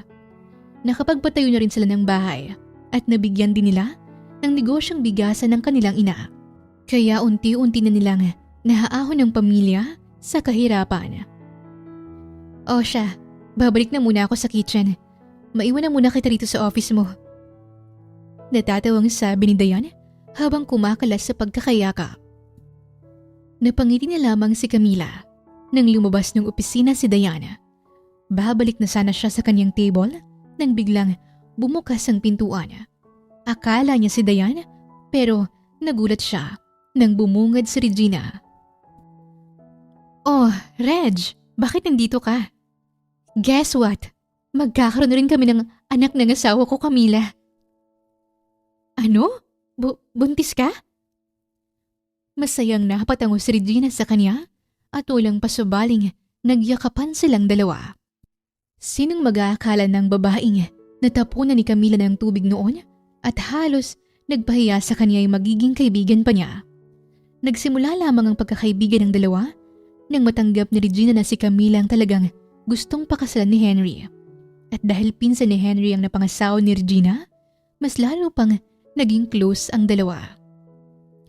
Kaya syempre, kukunin namin kayo ni Henry bilang ninang at ninong ng magiging anak namin ni Emmanuel. Pero sandali, kailan ba kayo balak magkaroon ng anak? Nauna pa nga kayong ikasal kesa sa amin ni Emmanuel eh. Bumuo na rin kayo para may klaro agad ang anak namin. Suwestyon ni Regina. Bahagyang napatawa si Camila. Don't worry, Reg. Nasa plano na namin ni Henry ang magkaroon ng anak. Handang-handa na kaming bumuo ng isang miyembro ng pamilya. Nakangiting sinabi ni Camila. Kaya naman, nang nabuntis si Camila at nanganak, ay pinangalanan nila itong Hansel. 7 taong gulang na rin ito ngayon. Mabait at mapagmahal na bata. May cute na mukha at maikling buhok na may konting bangs. Ang nag-iisang anak nga nila ang nagdadagdag ng saya at kulay sa buhay nila. Mommy, Daddy, thank you po dahil tinupad niyo po ang wish ko na makapunta dito sa Disneyland. Masayang sabi ni Hansel. Kasalukuyang nasa Hong Kong Disneyland sila upang ipagdiwang ang kanilang 13th wedding anniversary. Matagal nang gustong makapunta ang anak nila sa Disneyland upang makita ang mga Disney princess characters. Kaya dito naisipan nilang ipagdiwang ang kanilang anniversary kasama ang stepmother at stepsister ni Camila para magbanding ang buong pamilya.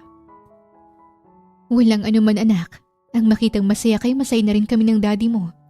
Deserve mong makapunta rito sa Disneyland dahil ang bait mong anak eh. Nakangiting sambit ni Camila habang marahang hinaplos ang buhok ng anak. Mahal ka namin, sweetheart. Kaya lahat ng gusto mo, tutuparin namin ang mami mo hanggat kaya namin. Mahinahong sinabi naman ni Henry. Hansel, halika na. Magpa-picture na tayo kay Cinderella. Ate Camila, Kuya Henry, halina rin po kayo. Excited na tawag ni Anika sa kanila. Nasa entrance na nga sila ng Royal Reception Hall. Isang ingranding palasyo ng disenyo inspired sa classic Disney fairy tales. Mapapamangha ka sa ganda ng loob at dito mo makakausap ang iba't ibang Disney princesses. Yes! Tita Anika, gusto ko pong magpa-picture kay Cinderella. Masayang sigaw ni Hansel at sabay tumakbo papunta sa trono kung saan nakaupo si Cinderella. Napangiti sina Camilla at Henry habang pinagmamasdan ang anak na masayang nakikipag-usap at nagpapapicture kay Cinderella. Bago sila pumunta na rin doon at napabaling muna si Camilla kay Henry nang magsalita ito. Darling, hindi ko makakalimutan ang araw na ito. Ito ang unang beses na nag-travel tayo sa ibang bansa kasama ang anak natin. Kahit sang bansa man tayo pumunta, masaya na ako basta kasama ko kayong dalawa. Mahal na mahal ko kayo. Napangiti si Camilla. Mahal, ganun din ako. Kahit saan mang sulok ng mundo tayo pumunta, basta kasama ko kayo. Sapat na sa akin. Lahat ng alaala na gagawin natin ay mananatili sa puso ko. Mahal na mahal ka rin namin ang anak natin. Napangiti na lamang sila sa isa't isa. At ilang sandali pa, pumunta na rin sila kung nasaan ang pamilya nila. Hindi nga sila nagsayang ng pagkakataon na magkaroon ng family picture kasama si Cinderella. Ang buhay nga ni Camilla ay maaaring mahalin tulad kay Cinderella kung nasaan pareho silang nawalan ng ama. Ngunit ang pinagkaiba sa kwento ni Cinderella ay pinagmalupitan siya ng kanyang stepmother at stepsisters. Pero sa kwento ni Camilla ay tunay na pagmamahal ang natanggap niya mula sa kanyang stepmother at stepsister. Mga taong tinuturing na niyang tunay na pamilya. Bukod pa ron, kung sa kwento ni Cinderella ay maraming nang api sa kanya, kay Camilla naman ay si Regina lamang ang hindi naging maganda ang pakikitungo sa kanya nung una. Ngunit kalaunan, isang pagkakaibigang hindi inaasahan ang nabuo sa pagitan nila. Isang unexpected friendship na habang buhay niyang pahahalagahan. Higit sa lahat, hindi niya kailangan pang umattend ng isang ball para mahanap ang kanyang prinsipe. Dahil natagpuan na niya si Henry, ang prinsipe ng buhay niya, ang lalaking nagmahal sa kanya ng buong buo. At ang pagmamahalan nilang dalawa ay patunay lamang na kapag kayo talagang itinadhana para sa isa't isa, palaging may magbubukas na panibagong daan upang muling pagtagpuin ang inyong mga landas patungo sa sarili niyong happily ever after. Wakas! Maraming salamat po sa inyong pakikinig sa kwentong ibinahagi namin ngayong araw. Muli, ito po ang Tales of Siren at hanggang sa ating muling kwento. Maraming salamat po.